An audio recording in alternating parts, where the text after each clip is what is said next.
ಅಂದ್ಕೊತೀನಿ. ಇವತ್ತು ಮಧ್ಯಾಹ್ನದಿಂದ ವ್ಲಾಗ್ನ ಶುರು ಮಾಡ್ತಾ ಇದ್ದೀನಿ. ನಾನು ವ್ಲಾಗ್ ಮಾಡಿ ಸುಮಾರು ದಿನನೇ ಆಗೋಯಿತು.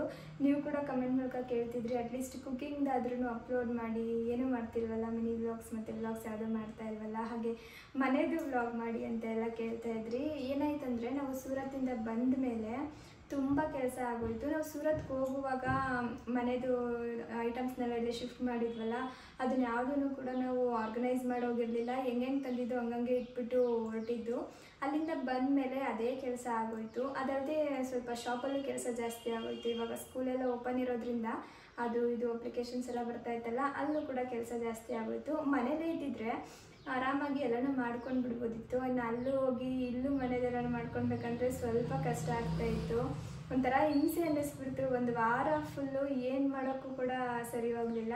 ಅದಲ್ಲದೆ ಇನ್ನೊಂದೇನಾಯ್ತಂದರೆ ನನಗೆ ಪುಟ್ಟ ಮನೇಲಿ ಇದ್ದು ಅಭ್ಯಾಸ ಆಯಿತಾ. ಯಾವಾಗಲೂ ಆ ಮನೇಲಿದ್ದು ಅಭ್ಯಾಸ ಆಗಿರೋದ್ರಿಂದ ಇದಕ್ಕಿದ್ದಂಗೆ ಈ ಮನೆಗೆ ಬಂದಿದ್ದು ಏನೋ ಒಂಥರ ಇಲ್ಲಿಗೆ ಅಡ್ಜಸ್ಟ್ ಆಗಲಿಕ್ಕೆ ನನಗೆ ಇಷ್ಟು ಟೈಮ್ ಹಿಡೀತು. ಅಡುಗೆ ಮಾಡೋಕ್ಕೂ ಕೂಡ ಅಷ್ಟೇ. ಅಲ್ಲಿ ಹೆಂಗೆ ಆಗ್ತಿತ್ತು ಅಂದರೆ ಎಲ್ಲ ಕೂಡ ಪಟ ಪಟ ಪಟ ಅಂತ ಕೈಗೆ ಸಿಗ್ತಾ ಇತ್ತು. ಇಲ್ಲಿ ಸ್ವಲ್ಪ ಅಡುಗೆ ಮನೆಯೂ ಕೂಡ ದೊಡ್ಡದು, ಏನೋ ಒಂಥರ ಅಡ್ಜಸ್ಟ್ ಆಗೋಕ್ಕೆ ಸ್ವಲ್ಪ ಟೈಮ್ ಹಿಡಿಯುತ್ತಲ್ಲ, ಅದೇ ಥರ ನನಗೂ ಸ್ವಲ್ಪ ಟೈಮ್ ತೊಗೊಂಡು ಇನ್ನು ಇವತ್ತಾದರೂ ವ್ಲಾಗ್ನ ಮಾಡೋಣ ಅಂತೇಳಿ ವ್ಲಾಗ್ ಶುರು ಮಾಡ್ಕೊಂಡಿದ್ದೀನಿ. ಜೊತೆಗೆ ಮಧ್ಯದಲ್ಲಿ ಕಿಚನ್ನ ಆರ್ಗನೈಸ್ ಮಾಡೋಣ ಅಂತ ಕೂಡ ಅಂದ್ಕೊಂಡಿದ್ದೆ. ಅದಕ್ಕೆ ಕೆಲವೊಂದು ಪ್ರಾಡಕ್ಟ್ಸ್ನೆಲ್ಲ ಆನ್ಲೈನಲ್ಲಿ ಆರ್ಡರ್ ಮಾಡಿದ್ದೆ. ಅದು ಬರೋದು ಕೂಡ ಸ್ವಲ್ಪ ಡಿಲೇ ಆಗ್ತಾ ಇದೆ, ಅಂದರೆ ಈ ವಾರದಲ್ಲಿ ಬರುತ್ತೆ. ನಾನು ಮಿನಿ ವ್ಲಾಗ್ಸ್ನ ಹಂಗೆ ಅಂತ ಅಂದ್ಕೊಂಡಿದ್ದು, ಕಿಚನ್ನೆಲ್ಲ ಫುಲ್ಲು ಆರ್ಗನೈಸ್ ಮಾಡಿಬಿಟ್ಟು ಅದಾದಮೇಲೆ ಮಿನಿ ವ್ಲಾಗ್ಸ್ನ ಶುರು ಮಾಡೋಣ ಅಂದ್ಕೊಂಡೆ. ಆ ಕೆಲಸನೂ ಆಗ್ತಿಲ್ಲ, ಈ ಕೆಲಸನೂ ಆಗ್ತಿಲ್ಲ. ಹಾಗಾಗಿ ಸರಿ ಇವತ್ತಾದರೂ ವ್ಲಾಗ್ ಶುರು ಮಾಡೋಣ ಅಂತ ಹೇಳ್ಬಿಟ್ಟು ವ್ಲಾಗ್ನ ಶುರು ಮಾಡಿದ್ದೀನಿ. ಸ್ವಲ್ಪ ಆರ್ಗನೈಸ್ ಮಾಡ್ಕೊಂಡಿದ್ದೀನಿ ಕಿಚನ್ನ. ಅಂದರೆ ಆ ಮನೇಲಿ ಯಾವ ಥರ ಮಾಡ್ಕೊಂಡಿದ್ದೆ ನೋಡಿ, ಅದೇ ಥರ ಸ್ವಲ್ಪ ಹಂಗಂಗೆ ಮಾಡಿ ಇಟ್ಟಿದ್ದೀನಿ ಅಷ್ಟೇ.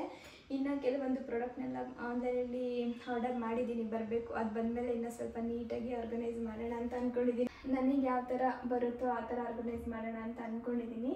ಬೆಳಗಿನ ತಿಂಡಿ ಬಂದ್ಬಿಟ್ಟು ಮುದ್ದೆ ಮಾಡಿದ್ದೆ ಇವತ್ತು.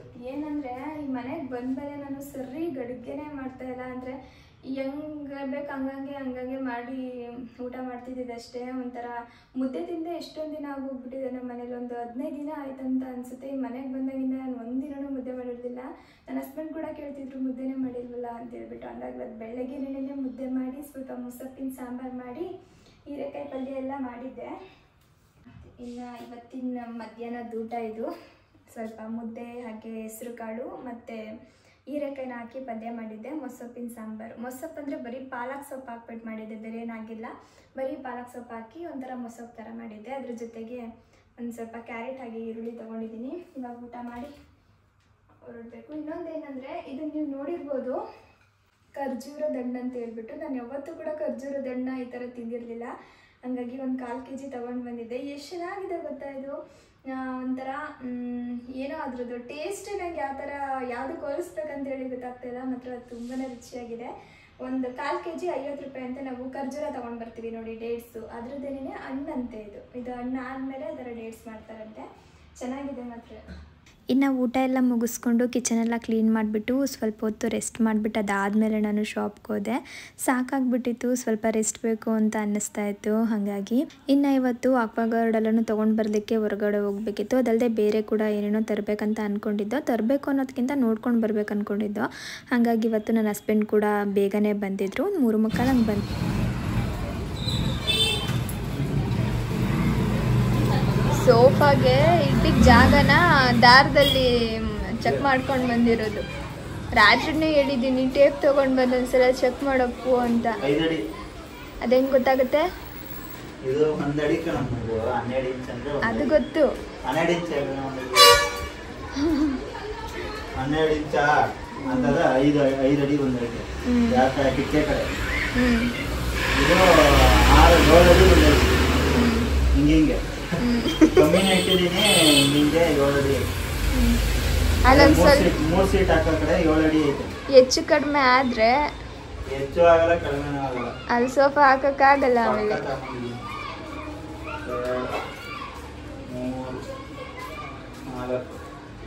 3 ಅಪ್ಪು ಟೇಪ್ ತಗೊಂಡು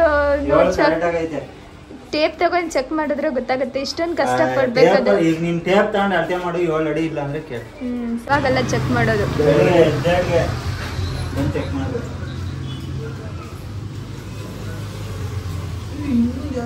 ಇದೇ ಈ ಥರ ನಿಂತ ಬನ್ನಿ ನೀನು ಓಡ್ ಬನ್ನಿ ನೋಡು ಕಚ್ಕೊಂಡು ಇಲ್ಲ ಎಲ್ಲೂ ಅದು ಒಂದೊಂದ್ಸಲ ನಿಂತ್ಕೊಳ್ಳುತ್ತೆ. ಹಾಂ ಈಗ ಹೋಗ್ಬಿಡುತ್ತೆ. ಸುಂದರ ಜಗಳ ಎಷ್ಟು ಒಂದ್ ಕಡೆಯಿಂದ ಒಂದ್ ಕಡೆಗೆ ಎಷ್ಟು ಫಾಸ್ಟ್ ಆಗಿ ಹೋಗುತ್ತೆ ಗೊತ್ತಾ, ಅದು ಪಟ್ಟಂತ ಹೋಗ್ಬಿಡುತ್ತೆ. ಇನ್ನು ಹನಿ ಬೀಳ್ಲಿಕ್ಕೆ ಶುರುವಾಗೋಯ್ತು, ಹಾಗಾಗಿ ಸ್ವಲ್ಪ ನಿಧಾನಕ್ಕೆ ನಿನ್ನೆ ಹೋಗ್ತಾ ಇದ್ದೀವಿ. ಎಲ್ಲಿಗೆ ಅಂದರೆ ನಾನು ಆಗಲೇ ಒಂದು ಮಿನಿ ಬ್ಲಾಗಲ್ಲಿ ಕೂಡ ಹೇಳಿದ್ದೆ, ಒಂದು ವಾಟರ್ ಪ್ಯೂರಿಫೈಯರ್ನ ತರಬೇಕಂತ ಅಂದ್ಕೊಂಡಿದ್ವಲ್ಲ, ಅವರು ನಾಳೆ ಬನ್ನಿ ಅಂತ ಹೇಳಿದ್ರು. ನಾಳೆನೂ ಕೂಡ ಫೋನ್ ಮಾಡಿ ಕೇಳಿದಾಗ ಇವತ್ತಾಗಲ್ಲ, ಒಂದು 3 ದಿನ ಬಿಟ್ಟು ಬನ್ನಿ, ಅದಾದಮೇಲೆ ಕೊಡ್ತೀವಿ, ಬಂದಿಲ್ಲ ಅಂತ ಹೇಳಿದ್ರು. ಸರಿ ಅಂದ್ಬಿಟ್ಟು ಇವತ್ತು ನೋಡ್ಕೊಂಡು ಬರೋಣ ಅಂತೇಳಿ ತೊಗೊಂಡು ಬರೋಣ ಅಂತಲೇ ಹೇಳಿನೇ ಬಂದಿದ್ದು. ಅಲ್ಲಿ ನೋಡಿಬಿಟ್ಟು ಚೆನ್ನಾಗಿರೋದನ್ನ ತೊಗೊಂಡು ಅದಾದಮೇಲೆ ಮೇಲ್ಗಡೆ ಬಂದಿದ್ದು. ಇದೆಲ್ಲಿ ಅಂದರೆ ಮಾಕ್ಲಿ ಹತ್ರ ಒಂದು ಗೋಡೌನ್ ಇದೆ.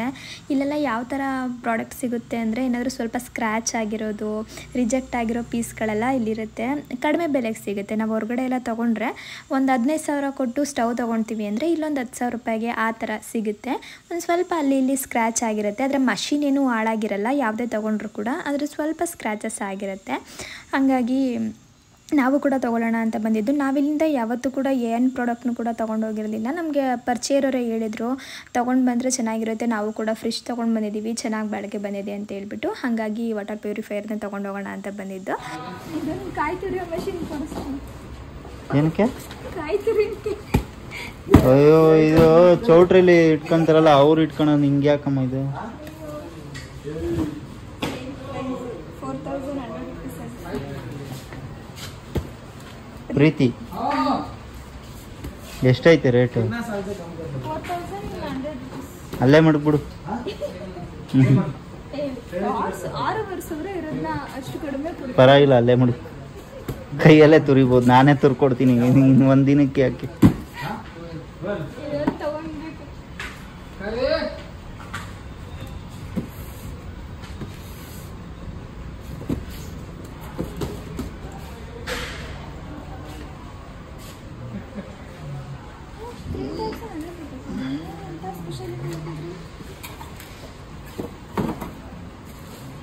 ಇದಕ್ಕೆ 3,000ನಾ? ಯಾವ ರೇಟ್ ನೋಡು, ಗಟ್ಟಿ ಇದೆ. ಯಾವ ರೇಟ್ ಅಪ್ಪ? ಪ್ರೀತಿ ಬ್ರ್ಯಾಂಡ್.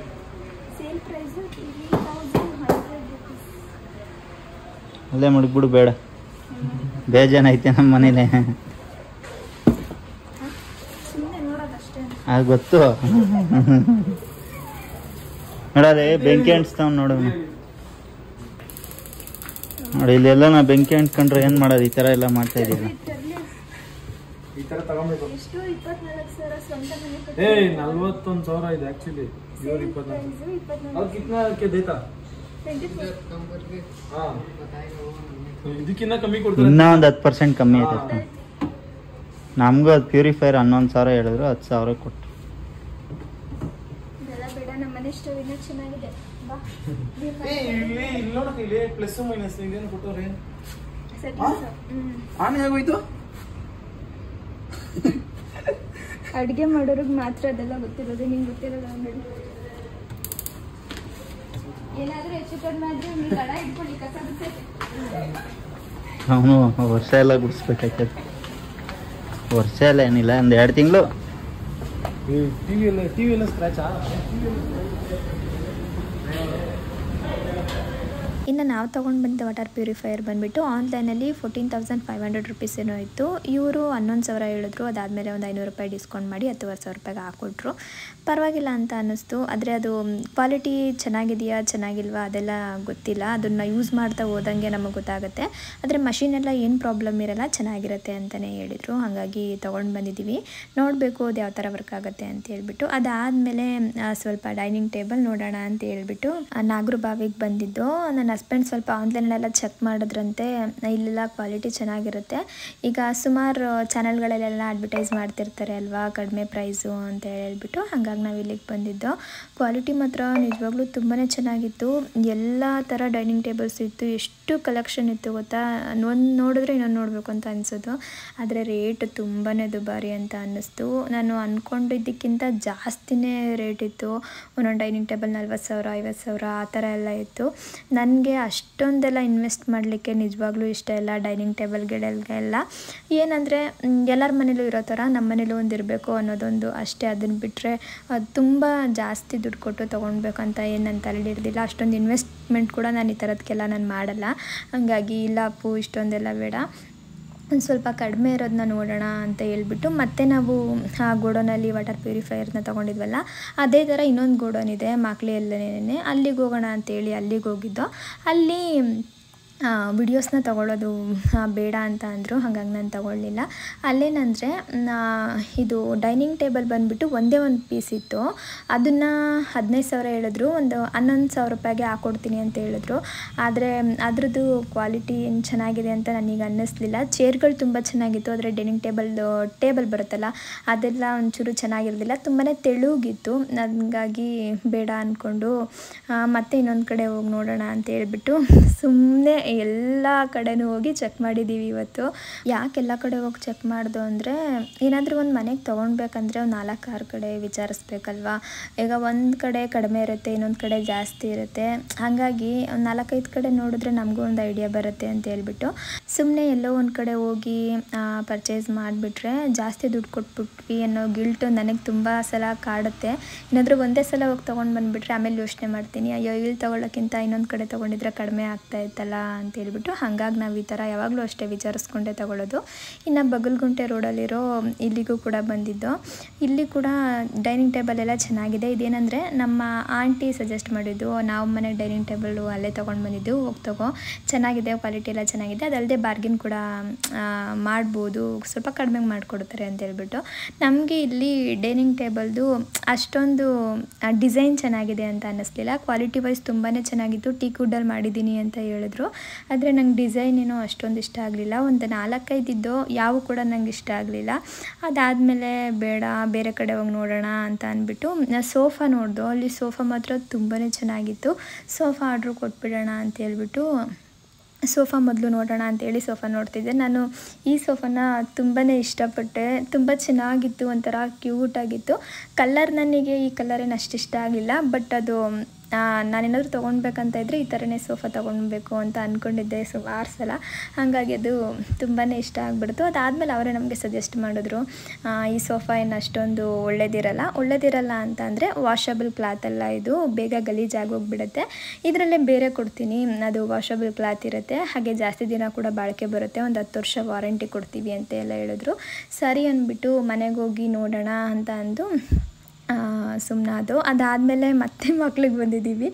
ಇಲ್ಲೊಂದು ಫರ್ನಿಚರ್ ಶಾಪ್ಗೆ ನನ್ನ ಹಸ್ಬೆಂಡ್ ನೆನ್ನೆ ಆಫೀಸಿಂದ ಬರಬೇಕಾದ್ರೆ ಬಂದು ನೋಡ್ಕೊಂಡು ಹೋಗಿದ್ರು, ರೇಟ್ ಕೂಡ ಕೇಳ್ಕೊಂಡು ಬಂದಿದ್ರು. ಎಲ್ಲ ಕಡೆ ವಿಚಾರಿಸಿದ್ಮೇಲೆ ಇಲ್ಲೇ ಪರವಾಗಿಲ್ಲ ಅಂತ ಅನ್ನಿಸ್ತು. ಹಾಗಾಗಿ ಮತ್ತೆ ಅಲ್ಲಿಗೆ ಹೋಗಿ ಪರ್ಚೇಸ್ ಮಾಡ್ಕೊಂಡು ಬಂದು ನಾಳೆ ಡೆಲಿವರಿ ಮಾಡ್ತೀನಿ ಅಂತ ಹೇಳಿದ್ರು. ಯಾಕಂದರೆ ಇವತ್ತು ಆಲೇ ಟೈಮ್ ಆಗೋಗ್ಬಿಟ್ಟಿತ್ತು, ಸುಮಾರು ಒಂದು 8 ಗಂಟೆ ಹತ್ತತ್ರ ಆಗಿತ್ತು. ಹಾಗಾಗಿ ಇವತ್ತಾಗಲ್ಲ, ನಾಳೆ ಕಳಿಸ್ಕೊಡ್ತೀನಿ ಅಂತ ಹೇಳಿದ್ರು. ಸರಿ ಅಂದ್ಬಿಟ್ಟು ಮನೆಗೆ ಬರೋ ಅಷ್ಟರಲ್ಲಿ ಒಂದು 8:45-9 ಗಂಟೆ ಆಗಿತ್ತು. ಇವತ್ತು ಬರೀ ಹೊರಗಡೆ ಸುತ್ತಾಡಿರೋದೇ ಕೆಲಸ. ಇನ್ನು ರಾತ್ರಿ ನನಗೆ ಬ್ಲಾಗ್ನ ಕಂಟಿನ್ಯೂ ಮಾಡೋಕ್ಕಾಗಲಿಲ್ಲ, ಬಂದು ಊಟ ಮಾಡಿ ಮಲಗಿದ್ದೇ ಆಯಿತು. ಅದಾದಮೇಲೆ ಮತ್ತೆ ನಾನು ನಾಳೆ ಮಧ್ಯಾಹ್ನದಿಂದ ವ್ಲಾಗ್ನ ಶುರು ಮಾಡ್ತಾಯಿದ್ದೀನಿ. ಬೆಳಗ್ಗೆ ಶಾಪ್ಗೆ ಹೋಗಿದ್ದೆ, ಆ ಕೆಲಸ ಎಲ್ಲ ಮುಗಿಸ್ಬಿಟ್ಟು ನನ್ನ ಹಸ್ಬೆಂಡ್ ಕೂಡ ಬಂದರು. ಅದಾದಮೇಲೆ ಸಂಜೆ ಅಷ್ಟರಲ್ಲಿ ವಾಟರ್ ಪ್ಯೂರಿಫೈಯರ್ನ ಫಿಕ್ಸ್ ಮಾಡಲಿಕ್ಕೆ ಅವರು ಕೂಡ ಬಂದಿದ್ದರು. ಅದೆಲ್ಲ ಕೆಲಸ ಮುಗೀತು. ಅದೇ ಟೈಮ್ಗೆ ಡೈನಿಂಗ್ ಟೇಬಲ್ ಕೂಡ ಬಂತು. ಅವ್ರು ಹೇಳಿದ್ದು ಒಂದು 10:15 ಅಷ್ಟರಲ್ಲೆಲ್ಲ ಕಳಿಸ್ತೀವಿ ಅಂತ ಹೇಳ್ಬಿಟ್ಟು, ಆದರೆ ಎರಡೂ ಕೂಡ ಅಷ್ಟು ಬೇಗ ಕಳಿಸ್ಲಿಲ್ಲ. ಸಂಜೆ ಒಂದು 4:15 ನನಗೇನೋ ಕಳಿಸ್ಕೊಟ್ಟಿದ್ದವರು. 4:15-5 ಗಂಟೆ ಆಗಿತ್ತು ಅನ್ಕೋತೀನಿ, ಆ ಟೈಮ್ಗೆ ಕಳಿಸಿದ್ದು. ಇನ್ನೊಂದೇನೆಂದರೆ, ನಾವು ಡೈನಿಂಗ್ ಟೇಬಲ್ನೆಲ್ಲ ಅವರೇ ಫ್ರೀ ಶಿಪ್ಪಿಂಗ್ ಮಾಡ್ತಾರಂತ ಅಂದ್ಕೊಂಡಿದ್ದು, ಆದರೆ ಈ ಥರ ಡೈನಿಂಗ್ ಟೇಬಲ್ ಸೋಫಾ ಎಲ್ಲ ನಾವು ಮಾಡಲ್ಲ. ಏನೇ ಇದ್ದರೂ ಎಲೆಕ್ಟ್ರಿಕ್ ಐಟಮ್ಸ್ ಏನಾದರೂ ಇದ್ದರೆ ಮಾತ್ರ ನಾವು ಫ್ರೀ ಡೆಲಿವರಿ ಮಾಡಿಕೊಡೋದು ಅಂತ ಹೇಳಿದ್ರು. ಸರಿ ಅಂದ್ಬಿಟ್ಟು ಡೆಲಿವರಿ ಚಾರ್ಜ್ ಎಷ್ಟಿದೆ ಅಷ್ಟು ಕೊಟ್ಬಿಟ್ಟು ತೊಗೊಂಡು ಬರೋಣ ಅಂತ ಅಂದ್ಕೊಂಡೆ. ತೊಗೊಂಡು ಈ ಸೋಫಾಗೆ ಎಷ್ಟು ಹೇಳಿದ್ರು ಅಂದರೆ 25,000 ಹೇಳಿದ್ರು. ನಾನು ಅಂದ್ಕೊಂಡಿದ್ದ ಬಜೆಟ್ಟು ಇಲ್ಲೂ ಕೂಡ ಜಾಸ್ತಿ ಆಯಿತು. ನಾವು ಕಡಿಮೆ ರೇಟಲ್ಲೇ ತೊಗೊಳ್ಬೇಕಂತ ಅಂದ್ಕೊಂಡಿದ್ದಲ್ವ, ನಾವು ಸುಮಾರು ಕಡೆ ನೋಡಿ ಎಲ್ಲೂ ಸಿಗದೇನೆ, ಕ್ವಾಲಿಟಿ ಚೆನ್ನಾಗಿಲ್ದೇನೆ, ಕೊನೆಗೆ ಸರಿ ಅಂದ್ಬಿಟ್ಟು ಹೆಚ್ಚು ಕಡಿಮೆ ಮಾಡಿಬಿಟ್ಟಿದ್ದೇನೆ ತೊಗೊಳ್ಳೋಣ ಅಂದ್ಬಿಟ್ಟು ಒಂದು ಸ್ವಲ್ಪ ಕಡಿಮೆ ಕೇಳ್ದು. ನಾನೊಂದು 16,000 ರೂಪಾಯಿ ಕೇಳಿದೆ. ಅವರು ಇಲ್ಲ ಅಷ್ಟೊಂದು ಕಡಿಮೆಗೆ ಆಗಲ್ಲ ಅಂತೇಳಿ ಕೊನೆಗೆ ಒಂದು 20,000 ರೂಪಾಯಿಗೆ ಕೊಟ್ಟರು. ಅದರಲ್ಲೂ ಡೆಲಿವರಿ ಚಾರ್ಜ್ ನಾವೇ ಕೊಟ್ಟಿದ್ದು. ಒಂದು 400 ರೂಪಾಯಿನೋ ಶಿಪ್ಪಿಂಗ್ ಚಾರ್ಜ್ ಇತ್ತು. ಟೋಟಲಾಗಿ ಒಂದು 20,500 ರೂಪಾಯಿ ಆಯಿತು ಈ ಡೈನಿಂಗ್ ಟೇಬಲ್ಗೆ. ಇದನ್ನು ಕೂಡ ಟೀಕ್ ವುಡ್ ಅಂತ ಹೇಳಿದ್ರು. ನಮ್ಗೆ ಅಷ್ಟೊಂದು ಗೊತ್ತಿಲ್ಲ ಟೀಕ್ ವುಡ್ಡ ಬೇರೆ ವುಡ್ಡ ಇದು ಅಂತ ಹೇಳ್ಬಿಟ್ಟು. ಎಲ್ಲವರು ಸಾಮಾನ್ಯವಾಗಿ ಟೀಕ್ ವುಡ್ಡಲ್ಲಿ ಮಾಡಿರೋದು ಅಂತಲೇ ಹೇಳ್ತಾರೆ. ಚೆನ್ನಾಗಿದೆ ಮಾತ್ರ. ನನಗೆ ಕಲರ್ ಕೂಡ ತುಂಬಾ ಇಷ್ಟ ಆಯಿತು. ಕಲರ್ ಚೆನ್ನಾಗಿದೆಯಾ ಅಂತ ನೀವು ಕೂಡ ಕಮೆಂಟ್ ಮೂಲಕ ತಿಳಿಸಿ ಆಯಿತಾ.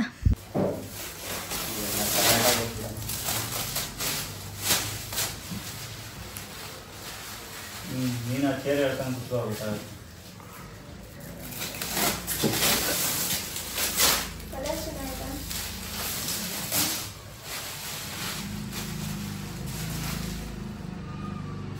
ಇದನ್ನ ಸ್ವಲ್ಪ ಹಿಂದೆ ತರಬೇಕು ಅನ್ಸುತ್ತೆ.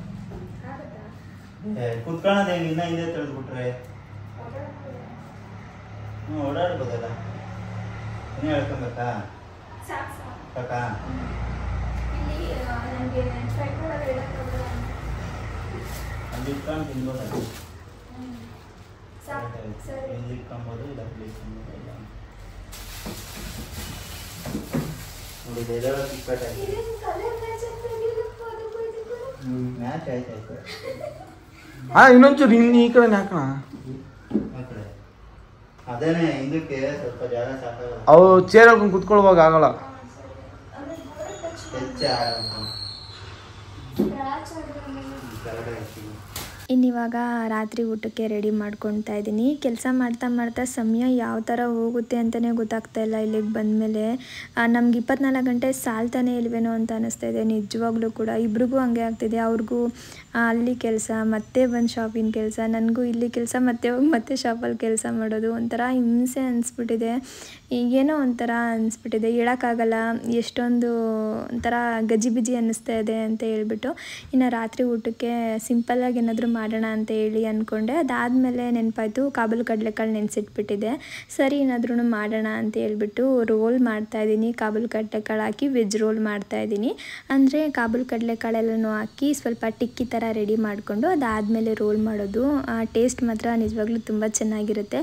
ಯಾರಾದರೂ ವೆಯ್ಟ್ ಲಾಸ್ ಮಾಡೋರು ಈ ರೆಸಿಪಿನ ಮಿಸ್ ಮಾಡದೆ ಟ್ರೈ ಮಾಡ್ಬೋದು. ಒಂದು ರೋಲ್ ತಿಂದರೆ ಸಾಕು, ನಮ್ಮ ಹೊಟ್ಟೆ ಫುಲ್ಲಾಗಿ ಹೋಗ್ಬಿಡುತ್ತೆ. ಹಾಗೆ ಹೆಲ್ದಿಯಾಗಿ ಕೂಡ ಇರುತ್ತೆ. ಇನ್ನು ನಾನು ಅದನ್ನು ಮಾಡೋಣ ಅಂತೇಳಿ ರೆಡಿ ಮಾಡ್ಕೊತಾ ಇದ್ದೆ. ಅಷ್ಟರಲ್ಲಿ ಆಂಟಿ ಕೂಡ ಬಂದರು.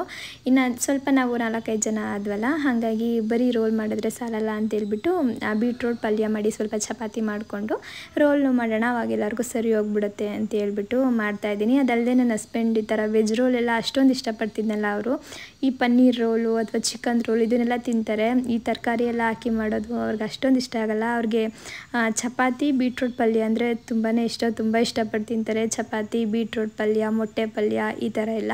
ಹಾಗಾಗಿ ಆಂಟಿ ಹೇಳಿದ್ರು ಪಲ್ಯ ಮಾಡಿಬಿಟ್ಟು ಚಪಾತಿ ಮಾಡ್ಕೊಳ್ಳೋಣ, ಅದ್ರ ಜೊತೆಗೆ ರೋಲ್ ಎಲ್ಲ ಆಗುತ್ತೆ ಅಂತ ಹೇಳಿಬಿಟ್ಟು ಸರಿ ಅಂದ್ಬಿಟ್ಟು ಎಲ್ಲರೂ ಸೇರಿ ರೆಡಿ ಮಾಡ್ಕೊತಾ ಇದ್ದೀವಿ. ರೆಸಿಪಿನ ಕೂಡ ಹಂಗೆ ಕ್ಯಾಪ್ಚರ್ ಮಾಡ್ಕೊಂಡಿದ್ದೀನಿ.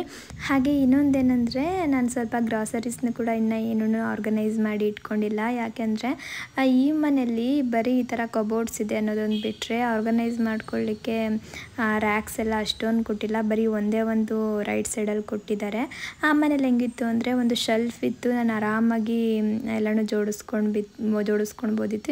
ಇನ್ನು ಪ್ಲೇಟ್ಸ್ನೆಲ್ಲ ಸ್ಟ್ಯಾಂಡ್ಗೆ ಹಾಕೊಂಡು ಬಿಡ್ತಾ ಇದ್ದೆ. ಇಲ್ಲೇನಿಲ್ಲ, ಪ್ಲೇಟ್ಸ್ನೆಲ್ಲ ಹಾಕೊಳ್ಬೋದು. ಆದರೆ ನನಗೆ ಈ ಗ್ರಾಸರೀಸ್ ಬಾಕ್ಸ್ನೆಲ್ಲ ಆರ್ಗನೈಸ್ ಮಾಡಲಿಕ್ಕೆ ಸ್ಪೇಸ್ ಸ್ವಲ್ಪ ಆಗ್ತಾಯಿಲ್ಲ. ಹಂಗಾಗಿ ಎಲ್ಲನೂ ಹಂಗಂಗೆ ಇಟ್ಬಿಟ್ಟಿದ್ದೀನಿ. ನೀಟಾಗಿ ಕಿಚನ್ನ ಆರ್ಗನೈಸ್ ಮಾಡಿ ಎಲ್ಲನೂ ಇಟ್ಬಿಡೋಣ ಅಂತ ಹೇಳ್ಬಿಟ್ಟು ನೋಡಬೇಕು ಅದಕ್ಕೆಲ್ಲ ಎಷ್ಟು ಟೈಮ್ ತೊಗೊಳುತ್ತೋ ಅಂತ ಹೇಳ್ಬಿಟ್ಟು.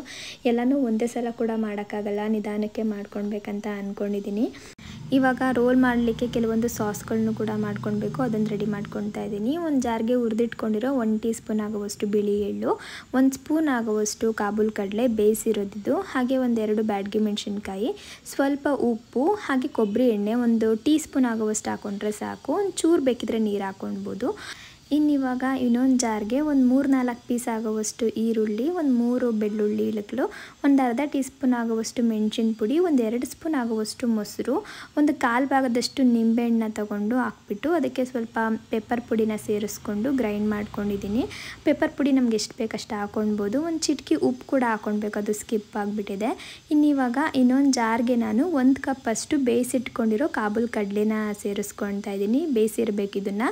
ಹಾಗೆ 1 ಕಪ್ ಅಷ್ಟು ಕ್ಯಾರೆಟ್ ತುರಿನ ಸೇರಿಸ್ಕೊಂಡಿದ್ದೀನಿ. ಒಂದು ದೊಡ್ಡ ಗಾತ್ರದ ಈರುಳ್ಳಿ ತೊಗೊಂಡಿದ್ದೀನಿ. ಹಾಗೆ ಒಂದು 7-8 ಬೆಳ್ಳುಳ್ಳಿ ಇಳಕಲು, ಒಂದು ಅರ್ಧ ಇಂಚು ಶುಂಠಿ, ಇಷ್ಟನ್ನು ಹಾಕ್ಕೊಂಡು ಜೊತೆಗೆ 1 ಟೀ ಸ್ಪೂನ್ ಆಗುವಷ್ಟು ಜೀರಿಗೆ, ಹಾಗೆ ಒಂದೇ ಒಂದು ಖಾರಕ್ಕೆ ಎಷ್ಟು ಬೇಕೋ ಅಷ್ಟು ಮೆಣಸಿನ್ಕಾಯಿನ, ಒಣಮೆಣಸಿನ್ಕಾಯಿಗೆ ಹಾಕೋಬೋದು, ಇಲ್ಲ ಹಸಿರು ಮೆಣಸಿನ್ಕಾಯಿ ಆದರೂ ಹಾಕೊಳ್ಬೋದು. ಜೊತೆಗೆ ಸ್ವಲ್ಪ ಉಪ್ಪು ಹಾಕ್ಬಿಟ್ಟು ನೀರು ಹಾಕ್ತೇನೆ ಇದನ್ನು ಗ್ರೈಂಡ್ ಮಾಡ್ಕೊಳ್ಬೇಕು. ಇದನ್ನು ಗ್ರೈಂಡ್ ಮಾಡಲಿಕ್ಕೆ ಸ್ವಲ್ಪ ಟೈಮ್ ತಗೊಳುತ್ತೆ, ಯಾಕಂದರೆ ನಾವು ನೀರು ಹಾಕಲ್ವಲ್ಲ. ಹಾಗಾಗಿ ಏನಾದರೂ ಸ್ವಲ್ಪ ನೀರು ಹಾಕಿ ಏನಾದರೂ ಗ್ರೈಂಡ್ ಮಾಡಿಕೊಂಡ್ರು ಕೂಡ ಅದಕ್ಕೆ ಸ್ವಲ್ಪ ರವೆ ಹಾಕ್ಕೊಂಡು ನಾವು ಅಡ್ಜಸ್ಟ್ ಮಾಡ್ಕೊಳ್ಬೋದು. ನೀರು ಹಾಕ್ತೆ ಗ್ರೈಂಡ್ ಮಾಡಿದ್ರೇ ಒಳ್ಳೆಯದು, ಆದರೆ ನೀರು ಹಾಕ್ತೆ ಗ್ರೈಂಡ್ ಮಾಡೋದು ಸ್ವಲ್ಪ ಕಷ್ಟ ಆಗುತ್ತೆ. ಒಂದು ಸ್ವಲ್ಪನಾದರೂ ನೀರು ಹಾಕ್ಕೊಳ್ಬೇಕಾಗತ್ತೆ. ಆ ಟೈಮಲ್ಲಿ ಒಂಚೂರು ರವೆನ ಮಿಕ್ಸ್ ಮಾಡಿಕೊಂಡ್ರೆ ಸರಿಯಾಗಿ ಹೋಗ್ಬಿಡುತ್ತೆ. 1 ಸ್ಪೂನ್ ಆಗೋವಷ್ಟು ರವೆ ಹಾಕ್ಕೊಂಡ್ರೆ ಸಾಕು. ನಾನು ರವೆ ಏನೂ ಹಾಕಿಲ್ಲ, ಯಾಕಂದರೆ ನಾನು ನೀರು ಹಾಕ್ತೇನೆ, ನಾನು ಗ್ರೈಂಡ್ ಮಾಡ್ಕೊಂಡಿದ್ದೆ. ಇವಾಗ ಸ್ವಲ್ಪ ಕಟ್ಲೆಟ್ ಥರ ಮಾಡಿಕೊಂಡು ಈ ರವೆ ಇರುತ್ತಲ್ಲ ಅದಕ್ಕೆ 2 ಕಡೆನೂ ಈ ಥರ ಒಳ್ಳಿಸ್ಕೊಂಡ್ಬಿಟ್ಟು ಈ ಕಟ್ಲೆಟ್ ಅಥವಾ ಟಿಕ್ಕಿಗಳು ಬರುತ್ತಲ್ಲ ಇದನ್ನು 2 ಕಡೆ ನೀಟಾಗಿ ನಾವು ಫ್ರೈ ಮಾಡ್ಕೊಳ್ಬೇಕಾಗತ್ತೆ. ಎಣ್ಣೆ ಸ್ವಲ್ಪನೇ ಹಾಕ್ಕೊಂಡು ಮಾಡ್ಕೊಳ್ಬೋದು, ತೀರಾ ಎಣ್ಣೆ ಏನು ಇದು ತಗೊಳ್ಳಲ್ಲ. ಆದರೆ ಮೀಡಿಯಮ್ ಫ್ಲೇಮಲ್ಲೇ ಮಾಡಬೇಕು. ಹೈ ಫ್ಲೇಮಲ್ಲಿ ಮಾಡಿದ್ರೆ ಸೀದೋಗಿಬಿಡುತ್ತೆ. ಇದರಲ್ಲಿ ಕಾಬೂಲ್ ಕಡಲೆಕಾಳೆಲ್ಲ ಬೇಯಿಸಿರೋದ್ರಿಂದ ಏನು ತೊಂದರೆ ಇಲ್ಲ, ಆರಾಮಾಗಿ ನಾವು ಮಾಡ್ಕೊಳ್ಬೋದು. ಇನ್ನು ಮನೆಯಲ್ಲಿ ಸ್ವಲ್ಪ ಇಳ್ಳಿಕಾಯಿ ಕೂಡ ಉಳಿದೋಗ್ಬಿಟ್ಟಿತ್ತು. ಇದನ್ನು ಉಪ್ಪಿನಕಾಯಿ ಮಾಡ್ಕೊಳ್ಳಿಕ್ಕೂ ಕೂಡ ನನಗೆ ಟೈಮ್ ಇರಲಿಲ್ಲ. ಇವತ್ತು ಆಂಟಿ ನೋಡಿಬಿಟ್ಟು ಉಪ್ಪಿನಕಾಯಿ ಮಾಡ್ಕೊಡ್ತೀನಿ, ಈ ಸಲ ಸ್ವಲ್ಪ ಬೇರೆ ಥರ ಮಾಡಿದ್ದೆ, ತುಂಬ ಚೆನ್ನಾಗಿ ಬಂದಿತ್ತು, ಅದನ್ನು ನಿಮಗೂ ಹಾಕ್ಕೊಡ್ತೀನಿ ಇರು ಅಂತ ಹೇಳ್ಬಿಟ್ಟು ಅವ್ರು ಆ ಕಡೆ ಮಾಡ್ತಾ ಇದ್ದಾರೆ. ಇನ್ನು ಈ ಕಡೆ ಇದು ಕೂಡ ರೆಡಿ ಆಯಿತು. ಈಗ ನೀವು ನೋಡ್ತಿರ್ಬೋದು ಎಷ್ಟು ಚೆನ್ನಾಗಿ ಬೆಂದ್ಕೊಂಡಿದೆ ಅಂತ ಹೇಳ್ಬಿಟ್ಟು. ಒಂಥರ ಕ್ರಿಸ್ಪಿಯಾಗಿರುತ್ತೆ, ಮೇಲ್ಗಡೆ ಕ್ರಿಸ್ಪಿ ಆಗುತ್ತೆ, ಹಾಗೆ ಒಳಗಡೆ ಸ್ವಲ್ಪ ಸಾಫ್ಟಾಗಿರುತ್ತೆ, ಚೆನ್ನಾಗಿರುತ್ತೆ. ಇದನ್ನು ಹಂಗೆ ಕೂಡ ತಿನ್ಕೊಂಡು ಬಿಡ್ಬೋದು. ಸ್ವಲ್ಪ ಸಾಸ್ ಇದ್ದರೆ ಸಾಕು, ಟೊಮೆಟೊ ಕೆಚಪ್ ಇದ್ದರೆ ಸಾಕು, ಆರಾಮಾಗಿ ತಿನ್ಕೊಂಡು ಬಿಡ್ಬೋದು. ಇನ್ನು ಆಂಟಿ ಸ್ವಲ್ಪ ಚಪಾತಿನೆಲ್ಲ ಲಟ್ಟಿಸ್ಕೊಟ್ರು, ಜಾಸ್ತಿ ಮಾಡಬೇಕಿತ್ತಲ್ಲ, ಹಾಗಾಗಿ ನಾನು ಇನ್ನೊಂದು ಕಡೆ ಬೇಯಿಸ್ತಾ ಇದ್ದೆ.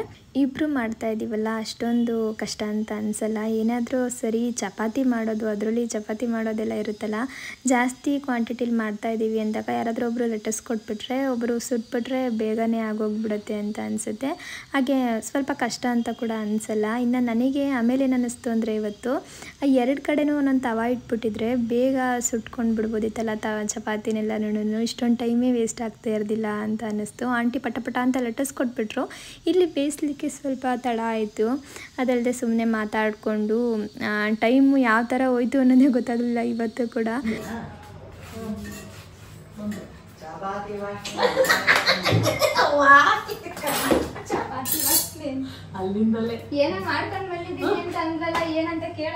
ಏನವ ಪಲ್ಯ ಮಾಡ್ಕೊಂಡಿದ್ಯಾ ಚಪಾತಿ ಹೊತ್ತು ಅಂತ ಬೇಗ ಬರ್ಲಿ ಅಂತ ಗಂದೆ, ನೀನ್ ನೋಡಿದ್ರೆ ಬರ್ಲಿಲ್ಲ ಅಷ್ಟೇ.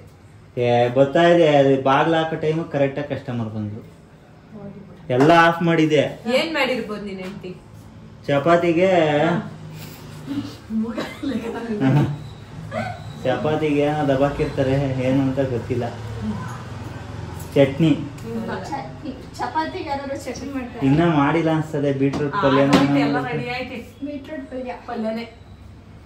ಇನ್ನು ಇವತ್ತು ರೆಸಿಪಿ ಸ್ವಲ್ಪ ಹಂಗೆ ಹಿಂಗೆ ಆಗಿದೆ. ಅಂದರೆ ಎಲ್ಲರೂ ಒಟ್ಟಿಗೆ ಇದ್ವಲ್ಲ, ನನಗೆ ನೀಟಾಗಿ ಕ್ಯಾಪ್ಚರ್ ಮಾಡ್ಕೊಳ್ಳೋಕ್ಕಾಗಲಿಲ್ಲ, ಆದರೆ ಆದಷ್ಟು ಮಾಡ್ಕೊಂಡಿದ್ದೀನಿ. ಏನಿಲ್ಲ, ಈ ಚಪಾತಿ ಮೇಲೆ ನಾವು ಆಗಲೇ ರೆಡಿ ಮಾಡಿ ಇಟ್ಕೊಂಡಿದ್ದೆವು ನೋಡಿ ಸಾಸು, ಅದನ್ನು ಹಾಕ್ತಾಯಿದ್ದೀನಿ. ಅದು ಹಾಕಿದ್ದಾದಮೇಲೆ ಕಟ್ಲೆಟ್ ರೆಡಿ ಮಾಡ್ಕೊಂಡಿದ್ವಲ್ಲ, ಈ ಟಿಕ್ಕಿ ಅಥವಾ ಕಟ್ಲೆಟ್, ಅದನ್ನು ಕಟ್ ಮಾಡಿಬಿಟ್ಟು ಈ ಥರ ಹಾಕ್ಕೊಂಡು ಸಣ್ಣದಾಗಿ ಕಟ್ ಮಾಡಿ ಕೂಡ ಹಾಕ್ಕೊಳ್ಬೋದು, ಇಲ್ಲಾಂದರೆ ಒಂದನ್ನ ಮುರಿದ್ಬಿಟ್ಟು ಕೂಡ ಹಾಕ್ಕೊಳ್ಬೋದು, ಇಲ್ಲ 2ನಾದರೂ ಹಾಕ್ಕೊಳ್ಬೋದು. ಅದ್ರ ಮೇಲೆ ಸ್ವಲ್ಪ ಈರುಳ್ಳಿ, ಹಾಗೆ ಸಣ್ಣದಾಗಿ ಕಟ್ ಮಾಡಿ ಇಟ್ಕೊಂಡಿರೋ ಕ್ಯಾರೆಟು, ಬೀಟ್ರೂಟು, ಕ್ಯಾಪ್ಸಿಕಮ್ಮು ಎಲ್ಲನೂ ಸೇರಿಸ್ಕೊಂಡಿದ್ದೀನಿ. ಬೇಕಿದ್ದರೆ ಟೊಮೊಟೊ ಕೂಡ ಹಾಕ್ಕೊಳ್ಬೋದು, ಹಾಗೆ ಎಲೆಕೋಸನ್ನು ಹಾಕ್ಕೊಳ್ಬೋದು, ಏನು ತರಕಾರಿನಾದರೂ ಹಾಕ್ಕೊಳ್ಬೋದು. ಅದ್ರ ಮೇಲೆ ಇನ್ನೊಂದು ವೈಟ್ ಸಾಸ್ ಮಾಡ್ಕೊಂಡಿದ್ನಲ್ಲ, ಬಿಡಿ ಎಳ್ಳನ್ನ ಬಳಸ್ಕೊಂಡು ಆ ಸಾಸ್ ಹಾಕ್ಕೊಂಡಿದ್ದೀನಿ. ಅದಾದಮೇಲೆ ಸ್ವಲ್ಪ ಟೊಮೊಟೊ ಕೆಚಪ್ನ ಹಾಕ್ಬಿಟ್ಟು ರೋಲ್ ಮಾಡೋದು ಅಷ್ಟೇ. ನಿಜವಾಗ್ಲೂ ತುಂಬಾ ಚೆನ್ನಾಗಿತ್ತು. ಎಳ್ಳನ್ನ ನಾವು ಚೆನ್ನಾಗಿ ಹುರಿದ್ಬಿಟ್ಟು ಹಾಕ್ಕೊಳ್ಬೇಕು. ನಾವೇನಾದರೂ ಎಳ್ಳನ್ನ ಸ್ವಲ್ಪ ಹುರ್ಕೊಂಡ್ರೆ, ಅದು ಹಸಿ ಇದ್ದರೆ ಅದೇ ಫ್ಲೇವರ್ ಬರ್ತಿರುತ್ತೆ. ಚೆನ್ನಾಗಿ ಹುರ್ಕೊಂಡ್ಬಿಟ್ರೆ ಒಂಥರ ಒಳ್ಳೆ ಫ್ಲೇವರ್ ಬರುತ್ತೆ. ನಿಜವಾಗ್ಲೂ ತುಂಬಾ ರುಚಿಯಾಗಿ ಬಂದಿತ್ತು. ರಾತ್ರಿ ಊಟಕ್ಕೆ ಆರಾಮಾಗಿ ಇದೊಂದು ರೋಲ್ ಮಾಡ್ಕೊಂಡು ತಿಂದರೆ ಹೊಟ್ಟೆ ಫುಲ್ಲಾಗಿ ಹೋಗ್ಬಿಡುತ್ತೆ.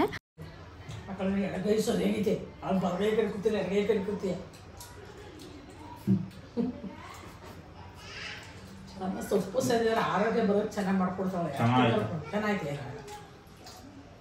ಬರ್ಗರ್ ತರ ಐತೆ.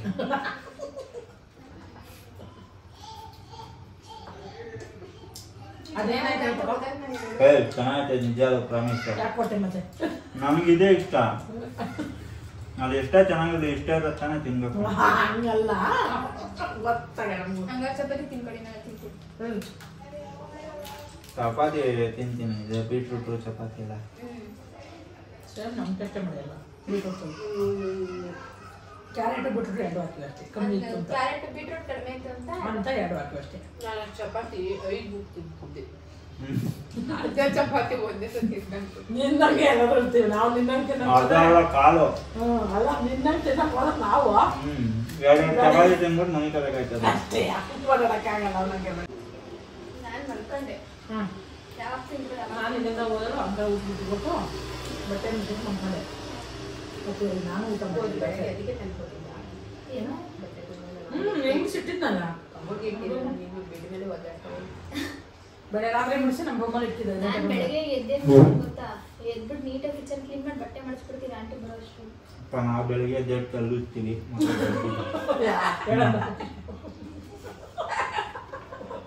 ಅವ್ರ ಸತ್ಯ ಅವ್ರ ಒಪ್ಕೊತಾರೆ. ನಮ್ಮಲ್ಲಿ ಏನ್ ಮಾಡ್ತಾರೆ ಗೊತ್ತಾ, ಮುಖ ತೊಳ್ಕೊಂಬರ್ತಾರೆ, ಅಲ್ಲುಜ್ಜಲ್ಲ. ತಿಂದಲ್ಲ ಅವಾಗ ಅಲ್ಲುತ್ತಾರೆ ಜನಗಳು. ನಿಜ, ನಾ ಬಾನರ್ದು ತಲೆಲ್ಲ ಉಜ್ಜಲ್ಲಪ್ಪ. ರಾಜಾ ಉಜ್ಜಲ್ಲ, ರಜಾ. ಇಲ್ಲ, ಸ್ನಾನಕ್ಕೆ ಹೋದಾಗ ಉಜ್ತೀನಿ, ಸ್ನಾನಕ್ಕೆ ಹೋಗೋದು ಉಜ್ಜಲ್ಲ. ಅಲ್ಲಿ ಹಣ್ಣು ತಿನ್ನೋದು ಅದರಲ್ಲೇ ಯಪ್ಪ. ಏಯಪ್ಪ, ಟೇಸ್ಟೇ ಬೇರೆ. ಅದು ಗೊತ್ತಿ ಟೇಸ್ಟ್ ತಿನ್ನೋರಿಗೆ ಗೊತ್ತಿರುತ್ತೆ, ಇವ್ರಿಗೆಲ್ಲ ಏನು ನಮ್ಗಂತೂ ಆಗದೇ ಇಲ್ಲ. ಬಟ್ಲೆ ಮನೆಯಿಂದ ಆಚೆ ಬರೋದು ನಾವು. ಅವಳೇ ಬರೋದು ನಾವು. ಅಲ್ಲೂ ನೀರು ಕುಡಿಯಲ್ಲ ನಾವು. ಅದಕ್ಕೆ ನಾವು ಬಟ್ಲು ಮನೆಗೆ ಹೋಗಲ್ಲ ಭಾನುವಾರ. ಈಗ ಊಟ ಮಾಡ್ತಾ ಇದೀರಾ, ಸುಮ್ಮನೆ ಮಾಡ್ರಿ. ಊಟ ಮಾಡೋ ಟೈಮಲ್ಲಿ ಬೇರೆ ಎಲ್ಲ ಮಾತಾಡೋದು. ಯಪ್ಪ ನಮ್ಗೇನು ಅನ್ಸಲ್ಲಪ್ಪ. ನಮಗೂ ಏನು ಅನ್ಸಲ್ಲಪ್ಪ. ನಮ್ಗೆ ಅನ್ಸುತ್ತೆ. ಅದೇ ಇನ್ನು ಇವತ್ತಿನ ವ್ಲಾಗ್ ಕೂಡ ಇಷ್ಟೇ. 2 ದಿನದ ವ್ಲಾಗ್ನು ಕೂಡ ನಾನು ಮಿಕ್ಸ್ ಮಾಡಿ ಒಂದು ವ್ಲಾಗು ಮಾಡಿಕೊಂಡೆ. ಅದಲ್ಲದೆ ಸುಮಾರು ಜನ ನನಗೆ ಕಮೆಂಟ್ ಮೂಲಕ ಕೇಳ್ತಾ ಇದ್ದೀರಾ ಹೋಮ್ ಟೂರ್ ಮಾಡಿ ಅಂತೇಳ್ಬಿಟ್ಟು. ನಾನೇನು ಅಂದ್ಕೊಂಡಿದ್ದೆ ಅಂದರೆ ನೀಟಾಗಿ ಆರ್ಗನೈಸ್ ಮಾಡಿಬಿಟ್ಟು ಅದಾದಮೇಲೆ ಹೋಮ್ ಟೂರ್ ಮಾಡೋಣ ಅಂತ ಅಂದ್ಕೊಂಡಿದ್ದೆ. ಸುಮಾರು ಜನ ಹೋಮ್ ಟೂರ್ ಆದರೂ ಪರವಾಗಿಲ್ಲ ಮಾಡಿ, ಮನೆ ಯಾವ ಥರ ಇದೆ ನೋಡ್ತೀವಿ ಅಂತ ಕೇಳ್ತಿದ್ರಿ. ಹಾಗಾಗಿ ನೆಕ್ಸ್ಟ್ ವ್ಲಾಗಲ್ಲಿ ಹೋಮ್ ಟೂರ್ ಮಾಡೋಣ ಅಂತ ಅಂದ್ಕೊಂಡಿದ್ದೀನಿ. ಆದರೆ ನನ್ನ ಮನೇನ ಏನೂ ಕೂಡ ಡೆಕೋರೇಷನ್ ಎಲ್ಲ ಮಾಡಿ ಆ ಥರ ಎಲ್ಲ ಏನು ಇಟ್ಕೊಂಡಿಲ್ಲ ಸದ್ಯಕ್ಕೆ. ನಿಧಾನಕ್ಕೆ ಮಾಡೋಣ ಅಂತ ಅಂದ್ಕೊಂಡಿದ್ದೀನಿ. ಇವಾಗ ಹೆಂಗಿದೆಯೋ ಮನೆ ಅದೇ ಥರ ಹೋಮ್ ಟೂರ್ ಮಾಡಿ ಕೂಡ ಅಪ್ಲೋಡ್ ಮಾಡ್ತೀನಿ. ನೆಕ್ಸ್ಟ್ ವ್ಲಾಗ್ ಅದನ್ನು ಮಾಡೋಣ ಅಂತ ಅಂದ್ಕೊಂಡಿದ್ದೀನಿ. ಇನ್ನು ಇವತ್ತಿನ ವ್ಲಾಗ್ ಏನಾದರೂ ನಿಮಗೆ ಇಷ್ಟ ಆಗಿದರೆ ಪ್ಲೀಸ್ ಒಂದು ಲೈಕ್ ಮಾಡಿ. ಇನ್ನು ಯಾರಾದರೂ ನನ್ನ ಚಾನಲ್ನ ಸಬ್ಸ್ಕ್ರೈಬ್ ಮಾಡದೆ ನೋಡ್ತಾ ಇದ್ದರೆ ಸಬ್ಸ್ಕ್ರೈಬ್ ಮಾಡ್ಕೊಂಡು ಕೂಡ ನೋಡಿ. ನೆಕ್ಸ್ಟ್ ವ್ಲಾಗಲ್ಲಿ ಮತ್ತೆ ಸಿಗ್ತೀನಿ. ಅಲ್ಲಿವರೆಗೂ ಟೇಕ್ ಕೇರ್, ಬಾಯ್.